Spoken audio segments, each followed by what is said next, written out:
We need 18, you have 6. You drop first and then I'll drop.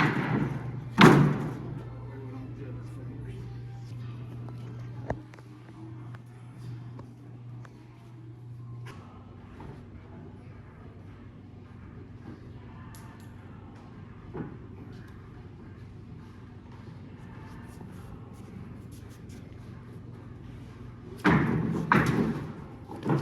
And the tip here, since it's going to be outdoor and weathering anyway, is to get the number 2 grade because it's not top of the line grade and it will be cheaper.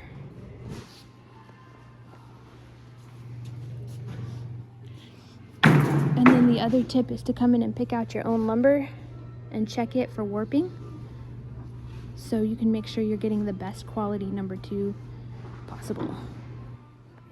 And also, we price things out online to pick out what we needed, and we're doing it in stages based on what we can afford.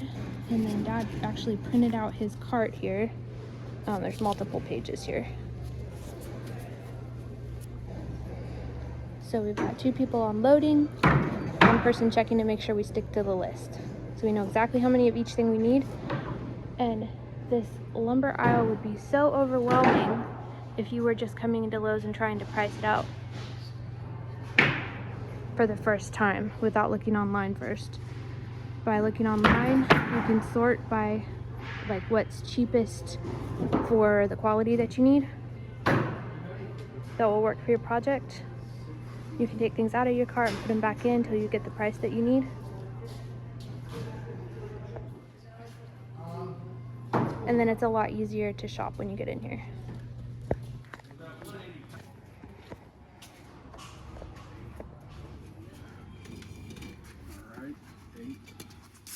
Yep. Check the list. That's why you need a list. 8 is correct.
Let's bring them up here because we want to be able to strap them.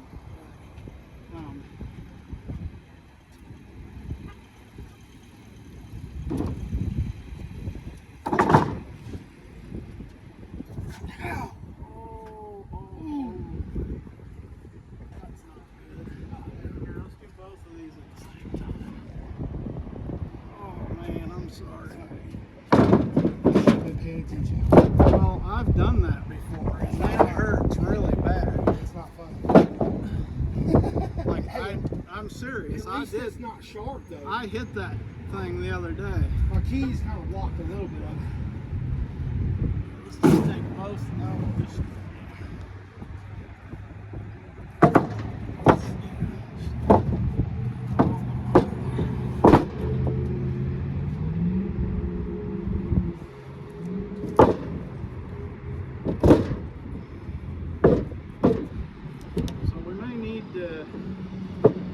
Let's leave this one up here, like, because we got to strap this and try to keep it all held down.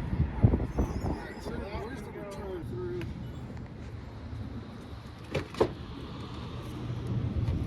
Middle of those.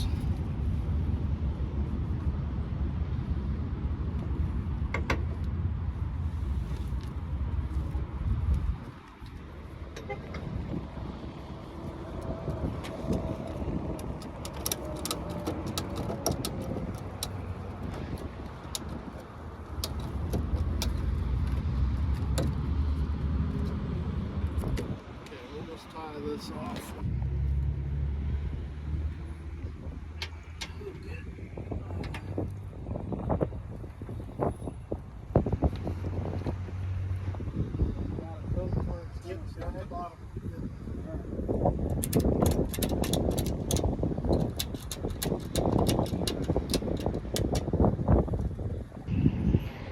I should have been recording. Dad said you're technically supposed to have a strap every 4 feet.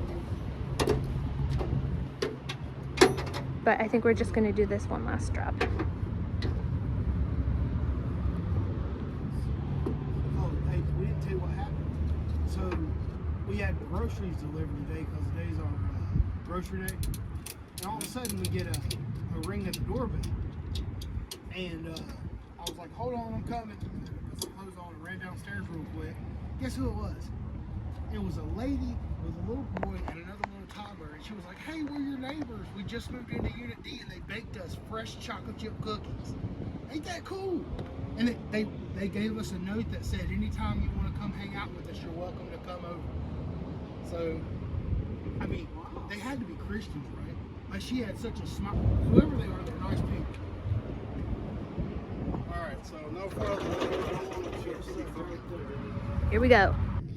Okay, this was our receipt from Lowe's. We should have got a 10% discount for military, but we couldn't remember what phone number it was under, so we have to get that fixed online.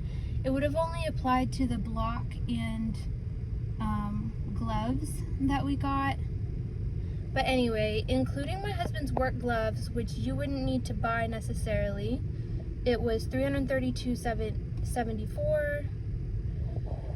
So if you take out the gloves, which were $14.98, then what, roughly $317 something, and then we are building 3 kennels, so divide that by 3, so just over $100 if you're just building one 10 by 10 kennel.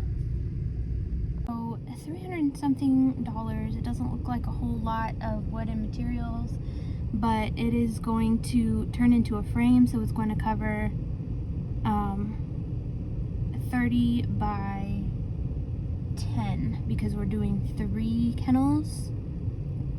So it is actually what we need. We decided to do this project in stages because we didn't have all of the money for everything up front, but we know we're gonna have money coming in.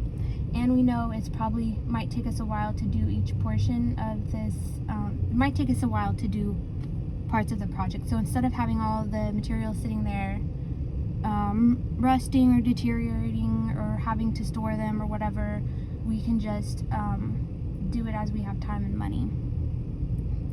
So we are going to be ordering about a ton of sand delivered, and that's going to be the new floor, I guess you could say. Right now they're on concrete, but my dad is a truck driver and he likes to use the concrete to be able to work on his truck. So we are going to be moving the dogs off the concrete and giving them sand, which I'm hoping will be kind of a softer bed-like material for them so they can lay out in the sun and it won't be so hard like concrete. And I also think that urine will filter down through the sand. Sand is rinsable, but it should also dry and then give them like a sort of like a beach to lay on. And if they do go to the bathroom on the sand, you should be able to just pick it up and throw it out, kind of like cat litter, and you just replenish the sand every so often. We're going to be trying to find an affordable property with a little bit of land for our animals. Then we're going to be moving the animals to our property instead of them staying on my parents' property. Then my parents are going to be left with whatever we've done for bedding. So rather than doing like another concrete pad that they'd be stuck with, that's not really a good option. Rather than doing some other kind of material, I think sand will sort of eventually disappear, or I think it'll be workable for them. So we're going to be eventually putting tin on the roof, so they'll have a real roof, and then we're going to do tarping or those chain link covers that we already own around the sides. for a little bit more shelter in the winter. And we're gonna do runs that go down the back and into the woods, so they'll have a little bit more space to run around when we're not there to let them out.